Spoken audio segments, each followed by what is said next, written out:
ఆ తపస్సుతో వారికి ఆహుతినిప్పించాడు. ఈ ముగ్గురు అశ్విని దేవతలు, ఇద్దరు చ్యవనుడు, ముగ్గురు కలిసి ఒక సరోవరంలో దిగారు స్నానానికి. ఈ సరోవరంలో స్నానం చేస్తే నీకు మళ్ళీ కళ్ళు వస్తాయి, మళ్ళీ యవ్వనం వస్తుంది, నువ్వు హాయిగా సంతోషంగా ఉండొచ్చు. ముగ్గురు సరోవరంలో దిగారు. దిగి ముగ్గురు బయటకు వచ్చారు. చాలా విచిత్రం ఏమిటి తెలుసా? ముగ్గురు ఒకే రకంగా ఉన్నారు. సరోవరం నుంచి బయటకు వచ్చారు, ముగ్గురు ఒకే రకంగా ఉన్నారు. నడుచుకుంటూ వచ్చారు. సుకన్య చాలా ఆనందంగా సంతోషంగా ఉంది, కానీ ముగ్గురు ఒకే రకంగా ఉన్నారు. ముగ్గురు చ్యవనుల్లాగానే ఉన్నారు. అప్పుడు ఆ అశ్విని దేవతల్లో ఒకడు అంటాడు, మా ముగ్గురులో ఎవరు నిజమైన నీ భర్త అని నువ్వు గుర్తిస్తే నీ పాతివ్రత్యాన్ని మేము రక్షిస్తాము, నీకు ఇంకా మంచి అనుగ్రహాన్ని మేము కలిగిస్తాము అన్నప్పుడు ఆ తల్లి జగన్మాతని స్మరణ చేసింది. ఎంత కష్టకాలం వచ్చింది చూడండి. మేకప్ చేసుకుంటేనే గుర్తుపట్టలేము, అటువంటిది దేవతలు ముగ్గురు ఒకే రకంగా మారిపోతే ఎవరని గుర్తుపట్టేది? గుర్తుపట్టకపోతే ఎలా గడిచేది? ఎట్లా జీవితం? చాలా కష్టపడింది, చాలా బాధపడుతూ అమ్మవారిని ప్రార్థన చేసింది. ఇదేమిటి ఇటువంటి పరీక్ష, నాకు భర్తను గుర్తించలేని పరీక్ష. అమ్మా, ఇప్పుడు నాకు నా బుద్ధిలో దూరి మంచి ప్రేరణ కలిగించు. శరణం త్వాం జగన్మాత ప్రాప్తాస్మి భృష దుఃఖిత రక్షమేద్య సతీధర్మం నమామి చరణౌ తవ. అమ్మా, నా సతీధర్మాన్ని నువ్వు కాపాడు, ఈ సమయంలో నాకు సహాయం చేయి. పతిం దర్శయమే మాతః. అమ్మా, నా భర్త ఎవరో గుర్తించేలాగా నాకు బుద్ధిని కలిగించు అని ఆ తల్లిని ప్రార్థన చేసింది. అప్పుడు చాలా చమత్కారంగా ఉత్తర భారతంలో చెప్తారు, పిల్లలు ఇంకి పింకి పాంకి ఆడతారు కదా, తెలుసా మీకు? ఇంకి పింకి పాంకి, ఇంకి పింకి పాంకి ఏవో ఉన్నాయి, అవి టికి టికి టికి టికి అని ఎక్కడ వేలాగితే అది ఇది నాది అని. మనం కృష్ణ యంత్రం అని ఒకటి ఉంటుంది పంచాంగాల్లో వెనకాల, తెలుసా మీకు? ఆ కృష్ణ యంత్రంలో కళ్ళు మూసుకుని ఇలా ఇలా ఇలా చేయి తిప్పాలి. తిప్పితే ఆ వేలు మన ఏ సంఖ్య దగ్గర వెళ్ళి ఆగుతుందో ఆ సంఖ్యకి ఏదో ఒక ఫలం రాసి ఉంటారు, కృష్ణ యంత్రము అంటారు దాన్ని. అలా ఆ తల్లికి ఒక స్ఫురణ కలిగిందిట. ఓహో, ఈ సమయంలో నేను ఆ కృష్ణ యంత్రం ఆట ఆడతాను అని మనస్సులో అనుకుని, అది కూడా అమ్మవారే కలిగించిన ప్రేరణ. అప్పుడు చవనుడు చవనుడు చవనుడు చవనుడు చవనుడు చవనుడు ఆ మధ్యలో ఉన్నారే, ఈయన నా పతి. అవునమ్మా, సత్యం చెప్పావు, జై బోలో జగన్మాతకి. వాళ్ళకు కూడా ఆశ్చర్యం అయిపోయిందిట. కళ్ళు మూసుకుని పతిని గుర్తించింది. ఇది అమ్మవారి భక్తికి నిదర్శనం. అటువంటి కష్టకాలంలో మనల్ని కాపాడేది ఆ తల్లి అని ఒకానొక సందర్భంలో ఆ సుకన్యా ఘట్టాన్ని చెప్తారు. ఏవం స్తుతా తదా దేవి తథా త్రిపుర సుందరి. ఆ త్రిపుర సుందరి అమ్మవారి ఆశీస్సులతో ఆ సుకన్యా మాత ఆ కష్టం నుంచి బయటపడింది అని చెప్తారు. అప్పుడు చవనుడు ఆ అశ్విని దేవతలకి యజ్ఞాల్లో ఆహుతిని కూడా కల్పించాడు. అప్పటి నుంచే మనం అశ్విని దేవతల్ని స్మరణ చేసి వారికి కూడా యజ్ఞాల్లో ఆహుతిని సమర్పణ చేస్తాం. ఇది ఒక విధానం. ఆ ఘట్టాన్ని మనకు అక్కడ వర్ణించి చెప్పారు. తరువాతి ఘట్టం త్రిశంకు ఘట్టం. ఆ త్రిశంకువుని అమ్మవారు ఎలా కాపాడింది అని. త్రిశంకువుని కాపాడే విషయంలో చాలా అద్భుతమైన రహస్యాల్ని, విషయాల్ని మనకు తెలిపారు. ఆ త్రిశంకు మహారాజు కథ మనకి రామాయణంలో బాలకాండలో వచ్చింది. ఆ ఘట్టాన్ని మనం కొద్దిగా విన్నాం. విశ్వామిత్ర మహర్షి ఘట్టంలో పూర్తిగా రికార్డ్ కూడా చేసుకున్నాము. ఎన్నో సందర్భాల్లో మనం ఆ త్రిశంకు కథని వింటూ ఉంటాం. ఏమిట్రా త్రిశంకులాగా ఉన్నావు అని అందరినీ అంటూ ఉంటాం. మనం మధ్యలో ఉంటే అటు ఉద్యోగానికి వెళ్ళు, ఇటు ఇంట్లోనూ ఉండడు, ఎప్పుడు దారిదిమ్మరిగా తిరుగుతూ ఉంటాడు. వాడిని ఏమంటారే, త్రిశంకులాగా ఉన్నాడు వీడు అంటూ ఉంటారు. అలా త్రిశంకు స్థితిని మనం అప్పుడప్పుడు గుర్తు చేసుకుంటూ ఉంటాం. ఎందుకు ఈ త్రిశంకువుకి పేరు వచ్చింది అంటే, సూర్యవంశంలో సత్యవ్రతుడనే త్రిశంకు రాజు, వాడి పేరు సత్యవ్రతుడు అని.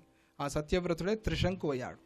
ఆయన చాలా ఘోరమైన పాపాలతో ఏదో సందర్భంలో ఆ పాప దృష్టి వచ్చి పెళ్ళికి కూర్చొని ఇక పెళ్ళి అవ్వాలి, మాంగళ్యం కట్టాలి, మంగళసూత్రం కట్టాలి. ఆ సమయంలో పెళ్లి కూతురుని ఎత్తుకెళ్ళిపోయాడు. ఏమైంది వీడికి తెలియదు. పెళ్ళి అవ్వాలి, పెళ్లి జరుగుతున్న పెళ్లి పీటల మీద కూర్చున్న ఆ వధువుని ఎత్తుకెళ్ళిపోయాడు. మహాపాపం వచ్చింది. తండ్రికి చాలా కోపం వచ్చింది. నువ్వు రాజ్యంలో ఉండటానికి వీల్లేదు, నేను దేశ బహిష్కారం చేస్తున్నాను, అడవికి వెళ్ళిపో అని పంపించేశాడు. అడవికి వెళ్ళి ఒక కిరాతుడిగా అక్కడ జీవనం చేస్తున్నాడు ఈ సత్యవ్రతుడు. అదే సమయంలో విశ్వామిత్ర మహర్షి తపస్సుకు వెళ్ళారు.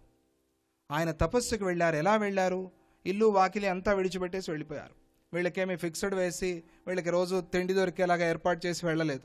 ఆయన ఏదో వెళ్ళాలి అనిపించింది, వెళ్ళిపోయాడు. ఇది మహాదోషం, ఇది మహాపాపం. తర్వాత ఆయనే చెప్తాడు, అయ్యో నేను అలా విడిచిపెట్టి వెళ్ళిపోయాను కుటుంబాన్ని పట్టించుకోకుండా. పెళ్లి చేసుకున్న తర్వాత బాధ్యత ఉండదా అండి? భార్యా పిల్లల్ని చూసుకునే బాధ్యత ఉండదా? విశ్వామిత్ర మహర్షి తర్వాత చెప్తారు, నేను విడిచిపెట్టి వెళ్ళిపోయాను, ఇది మహాపరాధం చేశాను అని. అలా వెళ్ళిన వాడు 12 సంవత్సరాలు రాలేదు. ఆ సమయంలో ఘోరమైన దుర్భిక్షం వచ్చింది. ఎవరికి అన్నం లేదు, ఎవరికి తిండి లేదు. అప్పుడు ఆ సమయంలో ఇక్కడ ఈ అడవిలో తిరుగుతున్నాడు కదా సత్యవ్రతుడు, కిరాతుడై తిరుగుతున్నాడు కదా, ఆయన ఎలా కనిపించాడో ఈ ఫ్యామిలీకి కనిపించాడు, ఈ కుటుంబానికి కనిపించాడు. వీళ్ళు వెళ్ళి ఆయన్ని పట్టుకున్నారు, మాకు తిండి లేదు, ప్రతిరోజు ఏమైనా తెచ్చి పెడతావా అని. ఆయన ఆ సమయంలో అలా అడవిలో తిరగటం, వేటాడి ఏదైనా ఒక జంతువు దొరికితే దాన్ని సంహారం చేసి తీసుకొచ్చి ఒక చెట్టుకు కట్టి వెళ్ళటం, ఇది ఆయన చేసే పని. వీళ్ళు ఆహారం తీసుకుంటారు, దాన్ని హాయిగా సంతోషంగా తింటారు, ఏదో కాలం గడుపుతూ ఉన్నారు. ఇలా ఉన్న సందర్భంలో వశిష్ఠ మహర్షి ఆయన ఇంటి నుంచి బయటికి వేస్తున్నప్పుడు ఆ రాజుగారిని ఆపలేదు అని కోపం పెట్టుకున్నాడు. నా గురువై ఉండి కూడా వీడేమీ పెద్ద తప్పు చేయలేదు, వీడికి దేశ బహిష్కారం వద్దు అనాల్సింది పోయి మా నాన్నగారి పరంగానే మాట్లాడాడు అని చాలా కోపంగా ఉన్నట్ట వశిష్ఠ మహర్షి మీద. ఆ సమయంలో వశిష్ఠ మహర్షి మీద కోపంగా ఉన్నాడు కాబట్టి ఆ వశిష్ఠ మహర్షి వదిలిన ఆవు, ఆ ఆవు అరణ్యంలో సంచారం చేస్తోంది. ఆ గోమాతని చూసి ఇది వశిష్ఠుడిది కదా, దీన్ని సంహారం చేద్దాము. చూడండి, గోమాతని సంహారం చేయాలి అనే బుద్ధి వచ్చింది.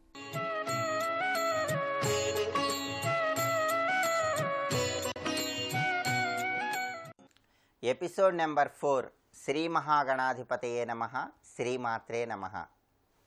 దైనందిన జీవితంలో అనేక సమస్యలు ఎదురవుతున్న సమయంలో ఆ సమస్యల నుండి బయటపడటానికి నవగ్రహాల ఆరాధన విశేషంగా సహకరిస్తుంది.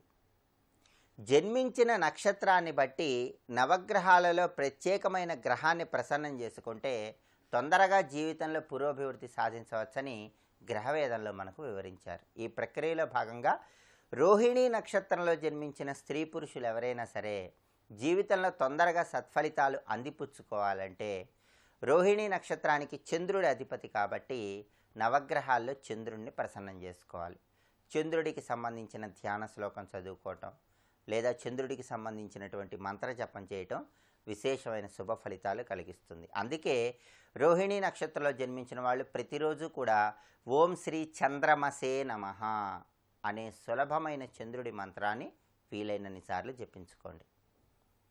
ప్రతి పౌర్ణమికి కూడా చంద్రుడికి అర్ఘ్యం ఇవ్వండి. అంటే పౌర్ణమి రోజు వెన్నెలలో దోసిల్లో నీళ్లు తీసుకొని చంద్రుణ్ణి స్మరించుకుంటూ ఓం శ్రీ చంద్రమసే నమః అని జపిస్తూ అర్ఘ్యం విడిచిపెట్టండి. ఇలా చేస్తే తొందరగా జీవితంలో మంచి పురోభివృద్ధిని సాధించవచ్చు. అలాగే చంద్రుడికి అధిష్టాన దేవత మహాలక్ష్మీదేవి.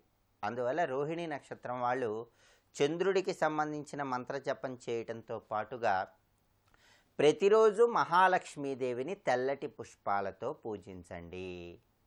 మహాలక్ష్మీదేవిని తెల్లటి పుష్పాలతో పూజిస్తే రోహిణీ నక్షత్రంలో జన్మించిన వాళ్ళు తొందరగా జీవితంలో మంచి పురోభివృద్ధిని సాధించవచ్చు. అలాగే రోహిణీ నక్షత్రంలో జన్మించిన వాళ్ళు మానసికంగా మంచి దృఢత్వాన్ని కలిగి ఉంటారు.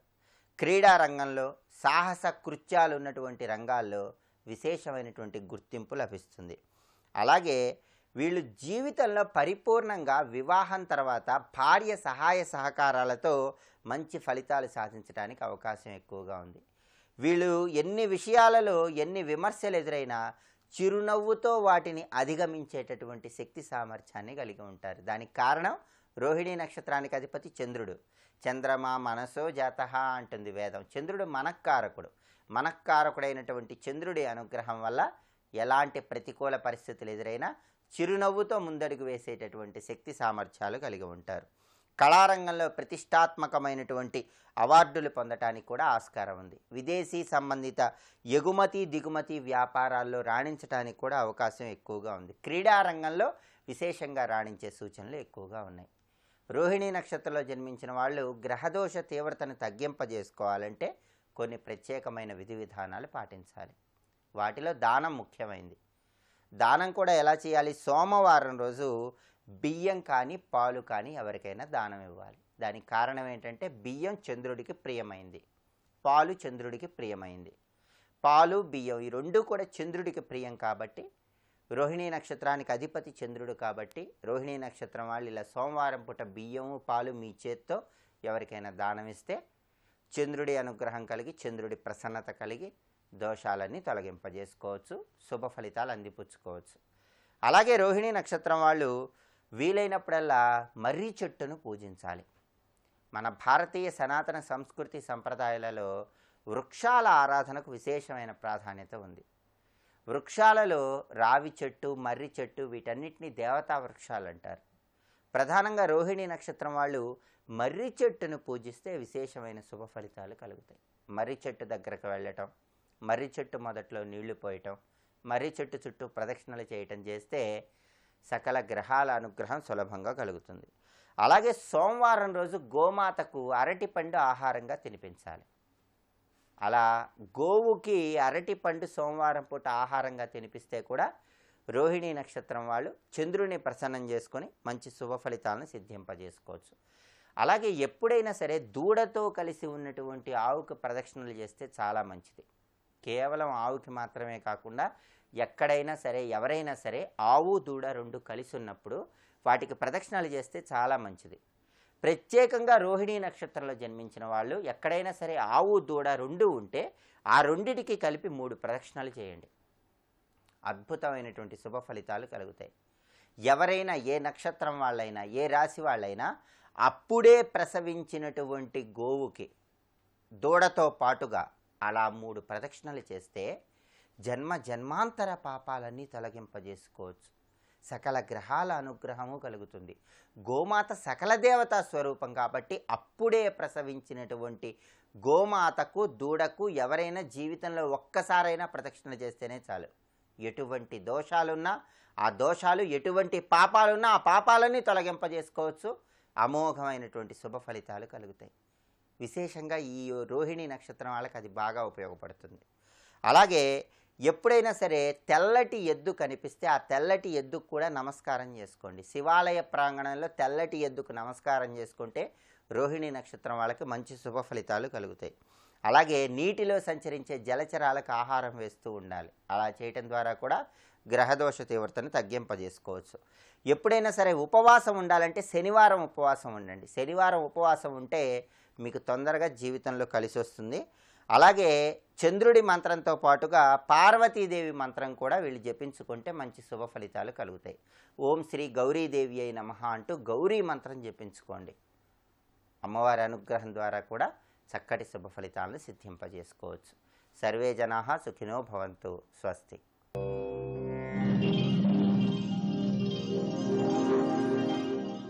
ఉగ్రసేనుడు దేవకుడు అన్నదమ్ములు.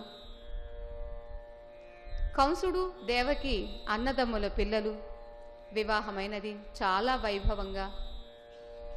అత్తవారింటికి పంపించేటప్పుడు తానే స్వయంగా రథ సారథ్యాన్ని చేస్తాను అని తీసుకుని వెళుతున్నాడు.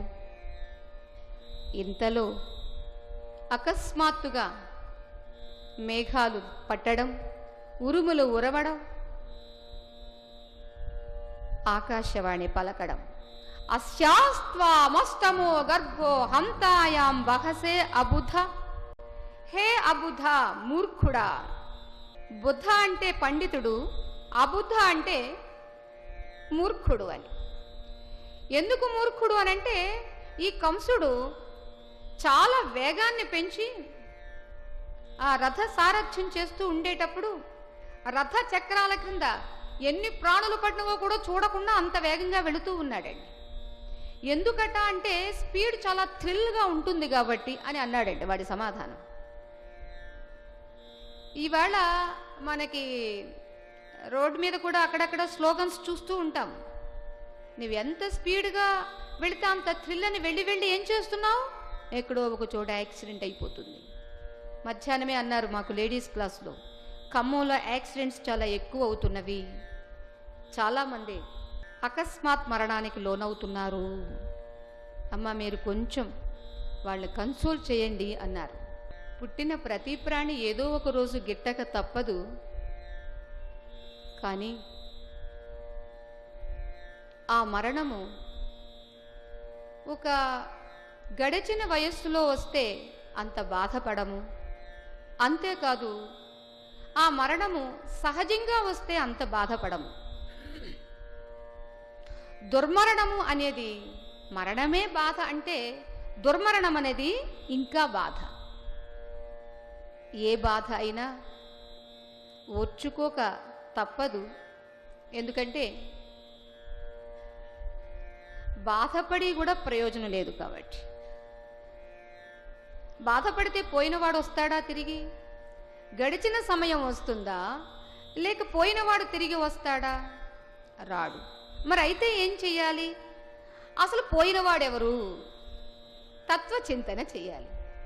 పోయినవాడెవరు, ఇప్పుడు ఉన్నవాడెవరు, తిరిగి మరలా ఈ పోయినవాడు ఎప్పుడు వస్తాడు, ఎలా వస్తాడు అనే దాని గురించి ఆలోచన చేస్తే శ్రీకృష్ణ పరమాత్మ చెప్పినట్లుగా ఆత్మ అనే దానికి చావు లేదు, దేహానిక ప్రతిక్షణము చావు ఉండనే ఉన్నది.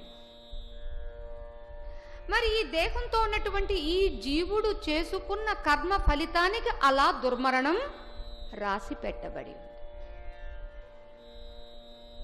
ఎవరెవరు చేసుకున్న కర్మ ఫలాన్ని వాళ్ళకే ఇస్తాడండి భగవంతుడు. చాలా నిష్పక్షంగా డిస్ట్రిబ్యూట్ చేస్తాడండి. మనలాగా ఏదైనా కొంచెం లంచం ఇస్తే తక్కువ ఎక్కువ, ఆయనకి ఆ పక్షపాత బుద్ధి లేదు, ఆ లంచగొండితనము అంతకన్నా లేదు. తక్కువ ఎక్కువ కాకుండా, ఒక్క సెకండ్ ముందు కాకుండా మరొక్క సెకండ్ వెనక కాకుండా కూడా సేమ్ టైంలో స్పాట్లు ఇస్తాడు. అందుచేత అయితే జరగవలసిందే జరిగిందే అని అనుకోవడంతో పాటుగా ఇప్పుడు కూడా నిర్లక్ష్యంగా ప్రవర్తించడమా? కానే కాదు. ప్రతి ఒక్కరూ కూడా మనకి ఏ ఏ విధులు విధించిందో, రూల్స్ అండ్ రెగ్యులేషన్స్ ఎవరికండి? మనుషులకేనా లేకపోతే పశువులకా? మనుష్యులకి. ఈ మనిషి వీటిని పాటించకపోతే దుర్మరణం పాలు కావలసి వస్తుంది. అంతేకాదు ఎన్నెన్నో కేసులకు కూడా లోను కావలసి వస్తుంది. కావాలని ఎవరూ చెయ్యకపోయినా అప్రయత్నంగా జరుగుతూ ఉంటుంది. అందుచేత ఇక్కడ కూడా కంసుడు అంత స్పీడ్గా వెళుతున్నాడు. ఎందుకు అనంటే మా అక్క బావకు ఆనందం కలిగిస్తాను అని.